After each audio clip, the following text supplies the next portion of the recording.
We have one of the world's largest collections of photography. It is certainly the biggest collection of the work of American photographers in existence anywhere. It's a kind of national treasure, really. There's nothing else like it in the world.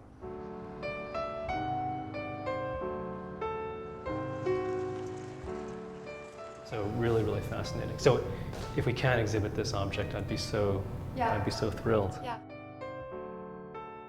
So this is a photograph by Alfred Stieglitz of another photographer named Paul Strand. There's a curious inscription on the back of it that says faded statista print. We plan to exhibit it next to this picture, which is a picture of Alfred Stieglitz by Paul Strand. You know, we have here in two objects the two giants of modern American photography photographing each other. It's quite fantastic.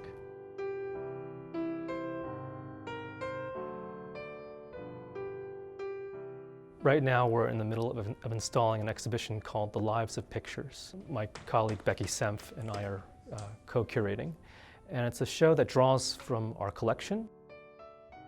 The Lives of Pictures is a way to celebrate the history of the Center for Creative Photography, and so we hope that our audience will be both surprised by the things they see and that their idea of what the center is and what the collection can do will be expanded through this exhibition.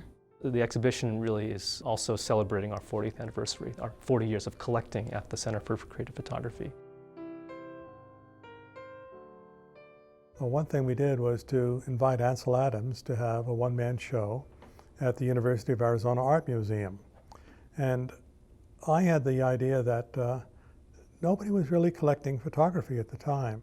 During the opening of the show, I got to know Ansel and asked him if he wouldn't like to give his archives to the University of Arizona.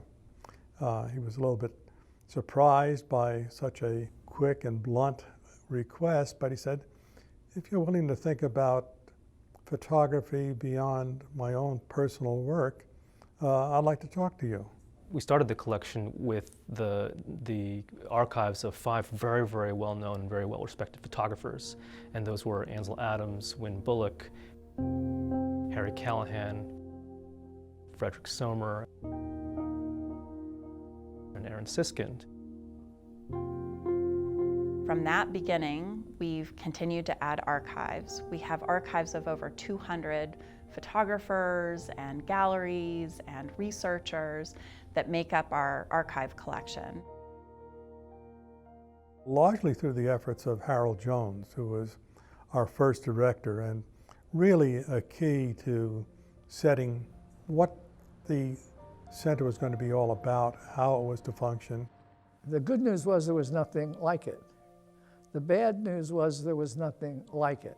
This, the center, was a chance to design an institution that didn't just have their pictures, which lots of institutions then had photography, but to have their archives, their correspondence, their memorabilia, to be able to study the complete person, the whole person. One of the great things about an archive is that you don't just have the greatest hits or the masterpieces, you have the work and the working prints and the alternates. All of that material helps give texture to our understanding of Ansel Adams's most famous picture. So when did Adams intensify the negative? I knew you were going to ask me that. I knew you were going to ask me that. We know that Ansel Adams was in the town of Hernandez, New Mexico in 1937. He was on a trip with Georgia O'Keeffe. They drove across New Mexico, and he visited the chapel at Hernandez. He walked all the way around the chapel and made photographs. We have proof prints of those negatives that he made. And so we know that on that day in 1941, when he made the famous moonrise picture, he had been to that little town before.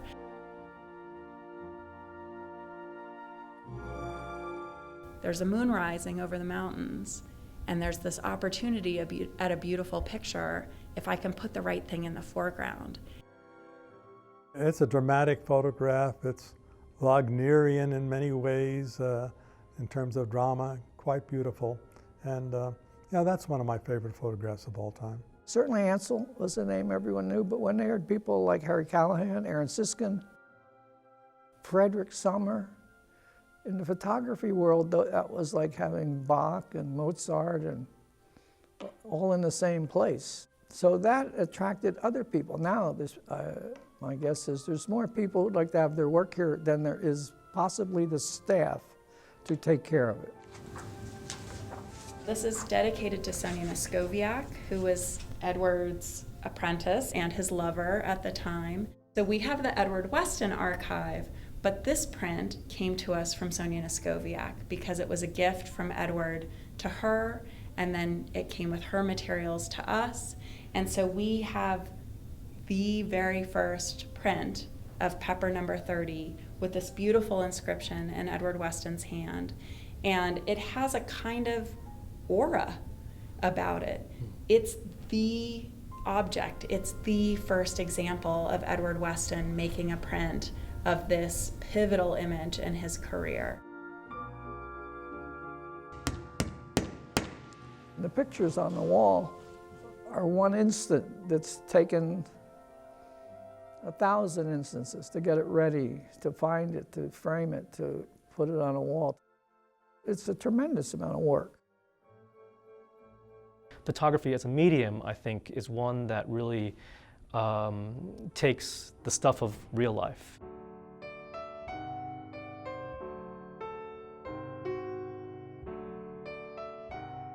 There's always some space, some ambiguity between what you see in the picture and what's actually happened.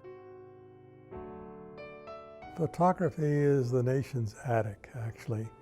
It's where we store memories, it's where we keep things that are important to us, and maybe even things that we'd rather not remember but don't want to throw out either.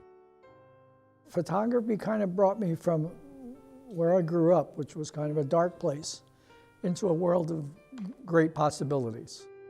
There was something in photography which is often referred to by people who talk about it as magic, that something happens in the picture.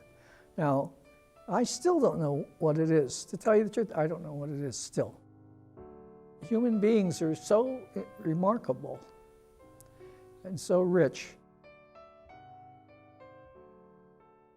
The collection at the Center for Creative Photography allows us to understand how this medium that's part of our regular daily language now got to this point. And to be in the presence of an art object that can take a hold of you, grab you, and move you out of yourself to someplace else, that's what art's all about.